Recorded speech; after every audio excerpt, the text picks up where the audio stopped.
Welcome to my channel, Licensed Immigration. Today, I will show you how to fill out the newest version of I-130, Petition of Alien Relative. I will guide you step by step. Remember to subscribe, like, and comment below. Also, turn on notifications bell to receive notifications when I upload new videos. Before starting, remember, you must submit with application a money order, personal check, or a cashier check in the amount $535. It must be payable to U.S. Department of Homeland Security. Reminder, you must file a separate Form I-130 for each eligible relative.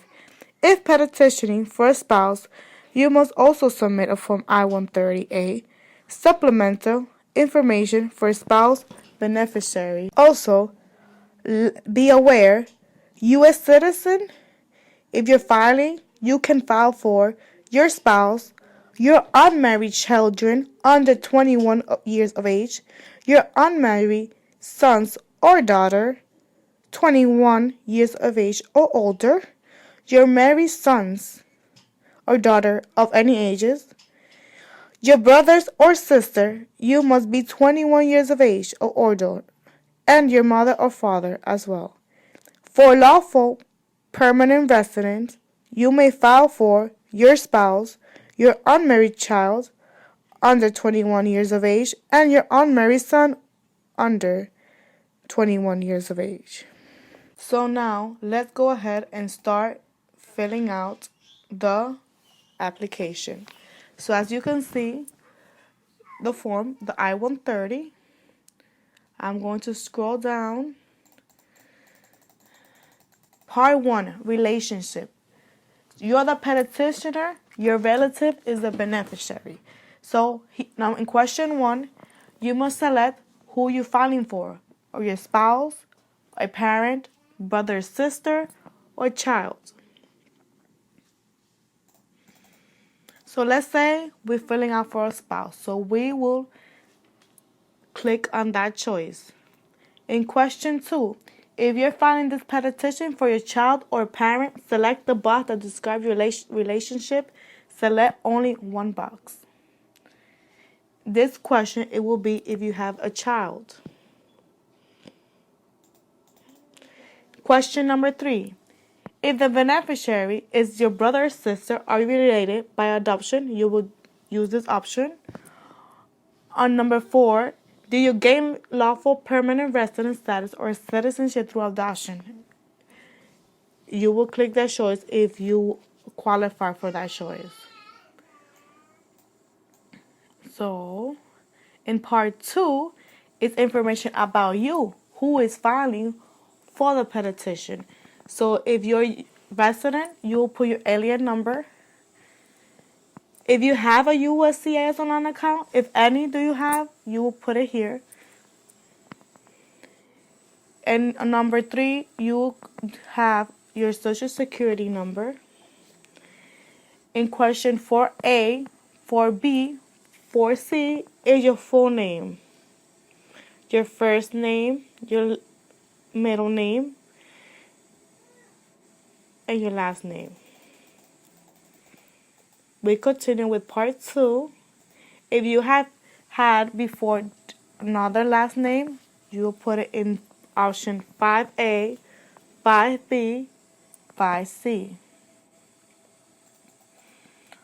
The other information on questions 6, 7, 8, 9 is your private information on the country of your birth, city of town, date of birth, what gender are you. Question 10A, 10B, 10C, 10D, 10E, and it keeps on, is your mailing address. In question 11, it lets you know if your current mailing address is the same as your physical address. If it's not, you will click no. And they give you the option, if you click no in item number 11, you will provide your information on your physical address in item numbers 12A and 13B.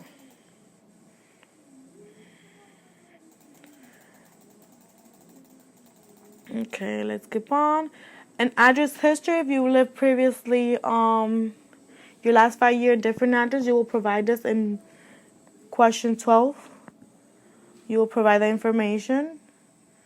Also on question 14, if you lived previously 5 years in somewhere else, but that's your information. On your marital status, how many times you've been married? That will be question 16. On question 17, you will click if you're single, married, divorced, widowed, separated, or annulled. If you're filing for a spouse, like in the example that I click on previous page, if you're married or you're filing for a spouse, obviously you're married, you will click this option. We keep on with part 2. Information about you, it keeps continuing. In question 18, date of your current marriage. If you're filing for your spouse, what day you got married. Question 19 is about the place of your current marriage. You will put in city or town, state, province, country. Okay. 20 and below, name of all your spouses. If you were previously married before, you will put previous spouses and your divorce date. As well, 22. And then in question 24, information about your parents. So you will put information about your parents, date of birth, gender, their full name.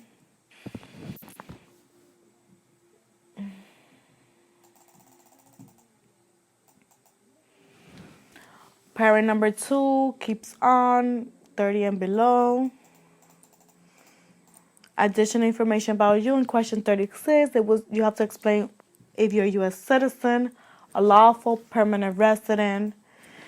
37 as well, how you got your U.S. citizen, if you were born in the United States, throughout your parents or naturalization. 38, how you obtained the certificate of naturalization or certificate of citizenship. So you would, in your certificate of naturalization, it has a certificate number, a place of issuance, and a day of issuance. So they will ask you if you were not naturalized to write the information below.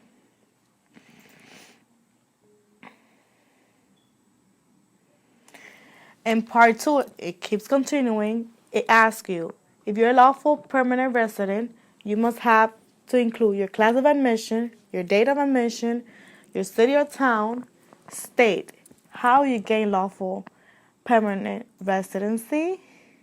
Started through a marriage. If you did, you will click yes. If not, it's no. Now is the information about your employment history. You will write about your name of your employer, your street number of the employer, is the full address, your occupation, your hire date from and to,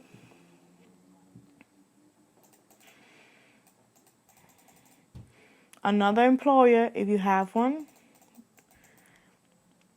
Sorry, I went a little bit down. Now that it's gonna ask you about your ethnicity. If you're Hispanic, you will click Hispanic. If you're not Hispanic, you will do that as well.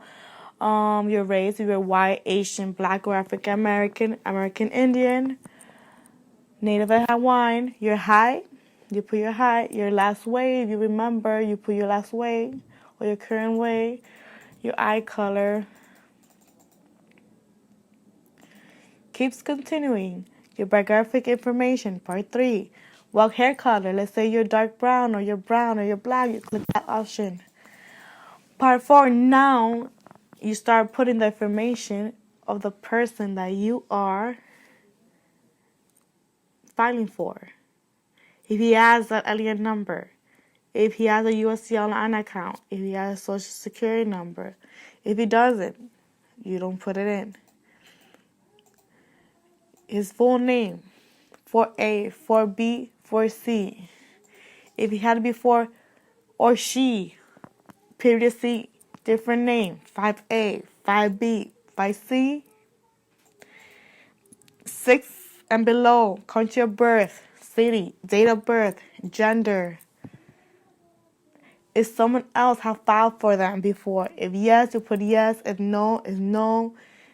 If it's unknown, no. If you see in the form, it says fill out or no only if you do not know their beneficiary.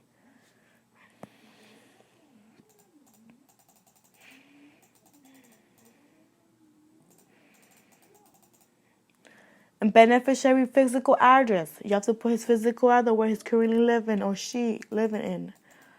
Other address where they could contact them. Keep going. A daytime number, important.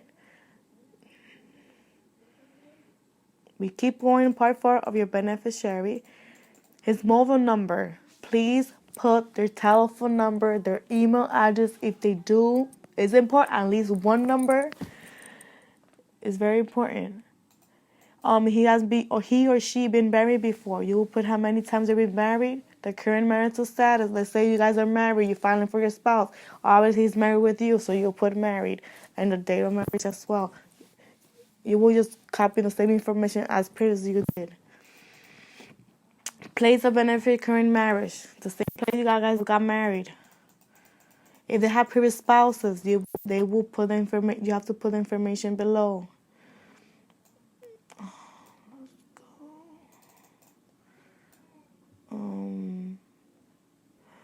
If your beneficiary has children, needs to put this information here, 25 and below. It asks you, provide information about beneficiary, spouse, and children. If you guys have children in common, so you guys will put that in here. And if you're filing for your children, your children's foreign country, you will have to do another form as well. Part 4. It keeps the same thing. It's asking you of your children. Question 45. If he has or she been in the United States before, yes or no. If they have been, you must provide that information. Okay. In 46A, 46B and below, if the beneficiary is currently in the United States, you must complete 46A through 46D. Okay. 47, your passport number. So his passport or she passport number. You need to provide that. So you will ask them that. Also, it will ask you for your travel document number, country insurance passport. Let's say, example, Dominican Republic. You'll put Dominican Republic as a country. You got your passport, your expiration date of your passport or travel document. 51 and below is about their employment information. So you need to provide their employment, right, that they have. They're working, if they're working. Additional information they ask is, was the beneficiary ever in immigration proceedings? That means if someone have filed for them before, it will be yes. If not, no. Or let's say he was removed, deported. You will click exclusion deportation, removal of the, let's say, United States, or any judicial proceedings. You need to provide that information. And you will need to put city or town where this happened. So information about beneficiary part 4, it continues. It's telling you 57 below, if the beneficiary native written language does not use Roman letters, type print his name. So in a foreign address, so you will write the same name.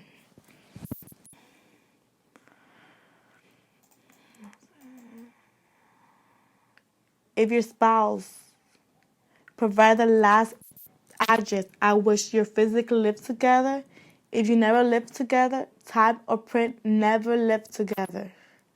Okay, so you will put it here. You never lived together, never, sorry guys, never lived together.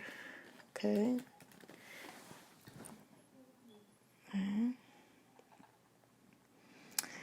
16(1) and below. Beneficiary is in the United States. It will apply for adjustment of status to the lawful permanent resident at U.S. Citizenship Office in.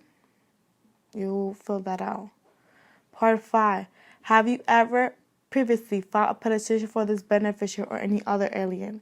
You have filed before for someone else or for this particular person. You put yes if you did. If not, no. And if you did, you must answer this question for 2A and below, okay? If you also submit a separate petition for other relative, provide the names and your relationship of each relative. So let's say you're filing for your son, daughters, you provide this. But you will also do a separate I-130. Every person that is filing must be a separate I-130. So in part 6 is really simple. You as the who's filing for the person, do you understand English? Do you read English? You will click yes, 1A. If you have an interpreter, 1B, yes. If you don't do that.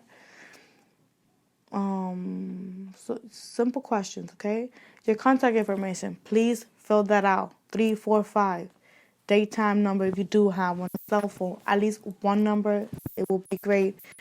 Even if you have your email address. Also, this is petitioner's declaration certification. You need to sign here, date as well. If you have someone interpreter, they will fill that out if you do have an interpreter. If you don't, okay. A preparer will fill that out if you have a preparer. Let's go down. Let's go down. Okay. Additional information. Remember I told you that if you lived before somewhere else, you fill something out from here below.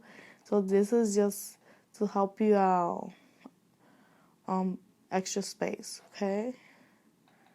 So remember, guys, don't forget, keep watching my channel. Please subscribe, like, and comment below. Also, turn on notification bell to receive notifications when I upload new videos. In this video, I will try to do the I-130A or another form. And if you have any question, guys, please comment below. And I will try to respond as soon as I can. Have a good, blessed day.